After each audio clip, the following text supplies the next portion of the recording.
ನೀವೆಲ್ಲ ಮೀಡಿಯಾದವರು ಬರೀ ಆ ಕಡೆ ಪಾಕಿಸ್ತಾನ ಯಾಕೆ ನೋಡಕತ್ತೀರಿ, ಬರೀ ಆ ಕಡೆ ಅದ್ ಯಾಕೆ ನೋಡಕತ್ತೀರಿ? ಈಗ ಇಂಡಿಯಾದಾಗ ಎಷ್ಟು ಮಂದಿ ನಿರೋಗ ಇದೆ, ಇದು ಇಲ್ಲ, ಉದ್ಯೋಗ ಇಲ್ಲ, ನಿರೋಗ ಏನ್ ಮಾಡ್ತಾ ಇದ್ರಿ? ಅದಕ್ಕೆ ಯಾಕೆ ಕ್ವಶನ್ ಕೇಳ್ತಾ ಇಲ್ಲ?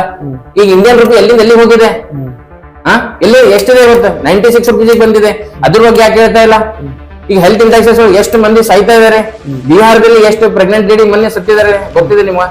ಇದ್ರ ಬಗ್ಗೆ ಯಾಕೆ ಮಾತಾಡ್ತಾ ಇಲ್ಲ?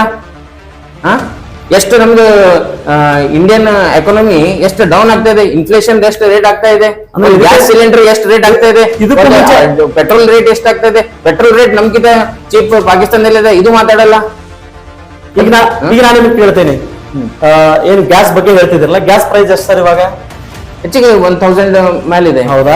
ಇದಕ್ಕೂ ಮುಂಚೆ ಗ್ಯಾಸ್ ಪ್ರೈಸ್ 50 ಇತ್ತು. ಇಲ್ಲ, ಇದಕ್ಕೂ ಮುಂಚೆ ಅಥವಾ ನೀವು ಹೇಳಿದ ಹಾಗೆ 14 ವರ್ಷಗಳಕ್ಕಿಂತ ಮುಂಚೆ 2014ಕ್ಕಿಂತ ಮುಂಚೆ ಎಷ್ಟಿತ್ತು sir gas rate?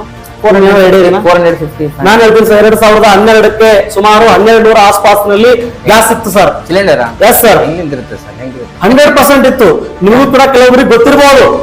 2012ರ ಆಸ್ಪಾಸ್ನಲ್ಲಿ 1200, 1100, 1000 ಮೇಲಿತ್ತು.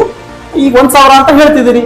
Inflation petrol ಹಂಗೆ ಇತ್ತಾ ಸರ್? ಪೆಟ್ರೋಲ್ ಕೂಡ ನೀವು ಇನ್ಫ್ಲೇಷನ್ ನೋಡಿದಾಗ ಎಷ್ಟು ಹೆಚ್ಚಿಗಾಗಿದೆ ಅಂತ ನೀವೇ ಹೇಳಿ ಸರ್. 2014 ತನಕ ಎಷ್ಟಿತ್ತು ಸರ್ ಪ್ರೈಸ್? 55 ರೂಪಾಯಿ 60 ರೂಪಾಯಿಗೆ 1 ಲೀಟರ್ ಇತ್ತು. ಈಗ 100 ದಾಟಿದೆ ಸರ್. ಹೆಂಗ್ ಮಾತಾಡ್ತೀವಿ? ನಿಮಗೆ ನಿಮಿಷ ಪ್ಲೀಸ್. ನಾವು ಫ್ಯಾಕ್ಟ್ ಪ್ರಕಾರ ಮಾತಾಡೋಣ, ಓಕೆನಾ? 2014 ತನಕ ಪ್ರೈಸ್ ಎಷ್ಟಿತ್ತು? ಪೆಟ್ರೋಲ್ ಪ್ರೈಸ್ ಎಷ್ಟು ತಾರೀಕಿಗೆ ಗೊತ್ತಿದೆನಾ? ಹೇಳಿ ನಾನು ಎಷ್ಟಿತ್ತು? 60 ರೂಪಾಯಿ 70 ರೂಪಾಯಿ ತಾವೇ ಹೇಳ್ರಿ. ಎಷ್ಟಿತ್ತು? ಇಲ್ಲ ಅಷ್ಟಿರ್ಲಿಲ್ಲ. 60ರಿಂದ 70 ರೂಪಾಯಿ ಇತ್ತು. ಈಗ 100 ರೂಪಾಯಿ ಆಗಿದೆ.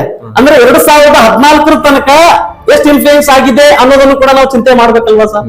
70 ರೂಪಾಯಿ ಆ ಸಂದರ್ಭದಲ್ಲಿ ಇದ್ದಿರತಕ್ಕಂಥದ್ದು ನೀವು 14 ವರ್ಷದಲ್ಲಿ 30 ರೂಪಾಯಿ ಹೆಚ್ಚಾಗಿದೆ ಅಂತ ಹೇಳ್ತೀರಿ. ಅವ್ರು ತಪ್ಪು. ಹೆಚ್ಚಾಗಿದೆ, ಸಾರ್ವಜನಿಕರಿಗೆ ಬರ್ಡನ್ ಆಗ್ತಾ ಇದೆ, ಅದನ್ನ ನಾವು 100% ಆಗಿ ಅದನ್ನ ಅಪೋಸಿಟ್ ಮಾಡ್ಲೇಬೇಕು. ಈಗ 14 ವರ್ಷದಲ್ಲಿ ಆಗಿದೆ ಅಂತ ಹೇಳೋದನ್ನ ಒಪ್ಕೊಳ್ಳಿಕ್ ಸಾಧ್ಯ ಇದೆ.